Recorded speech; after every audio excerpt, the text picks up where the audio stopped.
प्रस्तुत पद सूरदास के भ्रमर गीत सार से लिया गया है। भ्रमर गीत, जैसा कि हम सभी जानते हैं, भ्रमर को व्याज बना करके गोपियों ने उद्धव के ऊपर उपालंब किया है। इसे हम उपालंब काव्य की संज्ञा भी दे सकते हैं। यहाँ पर प्रस्तुत पद है उद्धव मन माने की बात, जिसमें गोपियाँ स्पष्ट रूप से उद्धव जी से कह देती हैं कि हमें तो साकार सगुण ब्रह्म ही अच्छे लगते हैं, निर्गुण निराकार ब्रह्म अच्छे नहीं लगते। ये हमारे मन की बात है। पद इस प्रकार है। उद्धव मन माने की बात, दाग छुआरा छाड़ी अमृत फल, विष कीरा विष खात, जो चकोर को देई कपूर, को तजी अंगार अघात, मधुप करत घर कोरी काठ में, बंधत कमल के पात, ज्यों पतंग हित जाने आपनो, दीपक सो लपटात, सूरदास जाको मन जासो, सोई ताहि सुहात।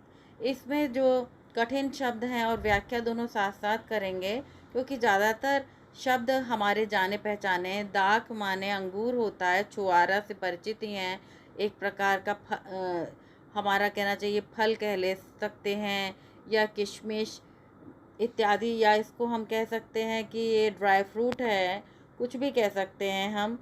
और चकोर को हम जानते हैं, इत्यादि इत्यादि। उद्धव मन माने की बात, कहते हैं कि हे उद्धव, ये हमारे मन की अपनी बात है।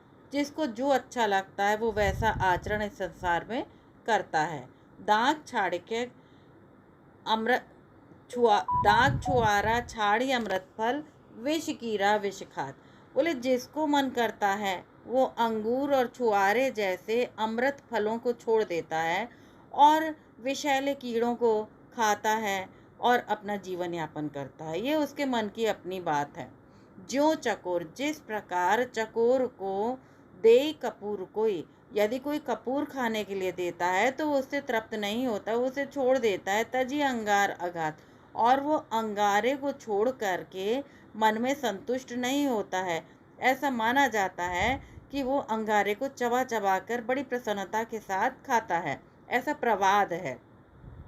मधुप करत घर कोर काठ में, मधुप माने जो भ्रमर होता है वो कठोर काठ में छेद करके अपने रहने के लिए घर बनाता है।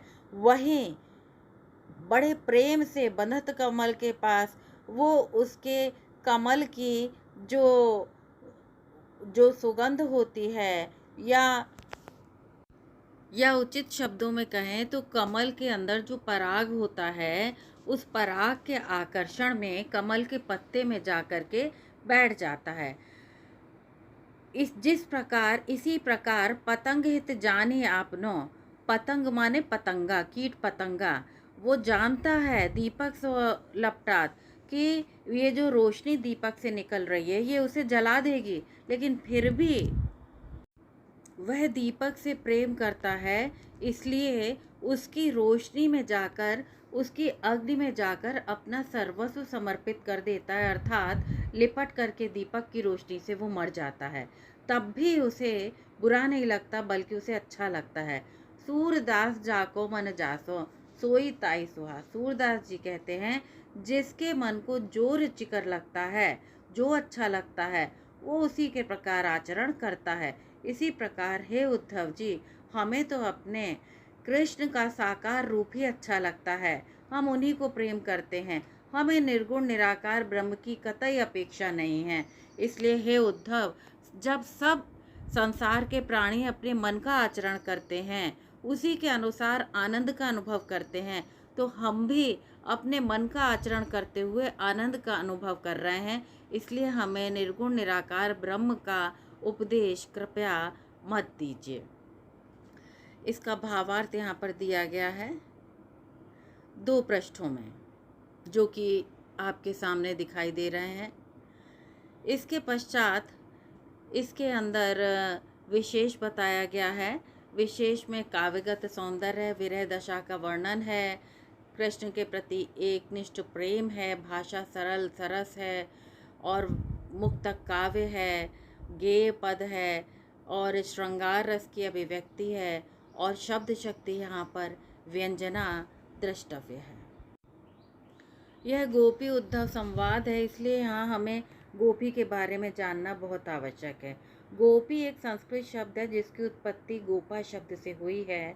हिंदू धर्म में गोपिका या गोपी का नाम विशेष रूप से ब्रज क्षेत्र की ग्वालिनों के लिए प्रयोग किया जाता है। इसका उपयोग जब एक वचन में होता है तो वो ज़्यादातर राधा जी को संदर्भित करता है, जो कि कृष्ण की पसंदीदा गोपी थी। और वृंदावन की गोपियों की संख्या लगभग 108 है। वे राधा कृष्ण के साथ शाश्वत घनिष्ठ मित्रता साझा करती हैं। गोपियों के बारे में जो 108 गोपियां हैं, उनको हम जानना चाहें तो वे राधा कृष्ण की अष्ट सखियां भी कही जाती हैं।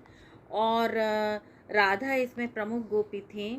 और उसके अतिरिक्त जो 8 हैं उनके नाम हैं ललिता, विशाखा, चंपकलता, चित्रा, तुंग, विद्या, इंदुलेखा, रंगा देवी, सुदेवी इत्यादि। गोपी का आध्यात्मिक अर्थ भी यहाँ द्रष्टव्य है। ये कृष्ण की शाश्वत प्रेमिका मानी जाती हैं। गोपियों के बीच राधा प्रमुख गोपिका है और कृष्ण की आह्लादनी शक्ति कही जाती है। महारास के समय ये आह्लादनी शक्ति ही कृष्ण के साथ हुआ करती थी। और विशेष के रूप में हम ये कह सकते हैं कि यहाँ पर गोपियों का कृष्ण के प्रति एकनिष्ठ प्रेम है। यही प्रेम अन्य स्थानों पर भी देखा जा सकता है। आँखियाँ हरि दर्शन की भूखी, कैसे रहे रूप रस रांची, ये बतिया सुन रूखी। और इसी प्रकार तुलसीदास की भी कुछ पंक्तियाँ हैं। एक भरोसो एक बल, एक आस विश्वास, एक राम घनश्याम हित, चातक तुलसीदास। तो यहाँ पर आपको जो भी भाषा में अच्छा लगे उसको आप याद करके यहाँ पर व्याख्या के साथ दे सकते हैं। पद को पढ़ने के लिए आपका बहुत बहुत आभार।